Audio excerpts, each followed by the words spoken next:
മഹാഭാരതമനുസരിച്ച് ഐതിഹാസികമായ ഗാണ്ഡീവം പ്രപഞ്ചത്തിന്റെ സൃഷ്ടാവായ ബ്രഹ്മാവ് ധർമ്മത്തെ സംരക്ഷിക്കുക എന്ന മഹത്തായ ലക്ഷ്യത്തിനായി രൂപപ്പെടുത്തിയതാണ്. ഈ പവിത്രമായ ആയുധം പിന്നീട് ശിവന് കൈമാറുന്നു.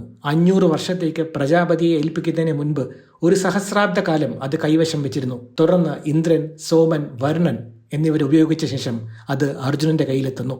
അഗ്നിദേവൻ തന്റെ ശക്തിയും തേജസ്സും വീണ്ടെടുക്കാൻ കാണ്ഡവപ്രസ്ഥത്തിലെ വനം വിഴുങ്ങാൻ ആഗ്രഹിക്കുന്നു.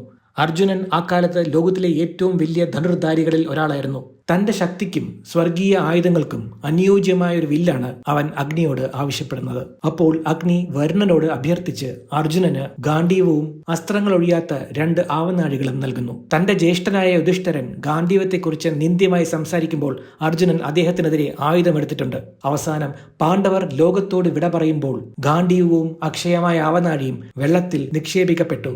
അങ്ങനെ അത് തിരികെ വരുണന്റെ കയ്യിലെത്തുന്നു.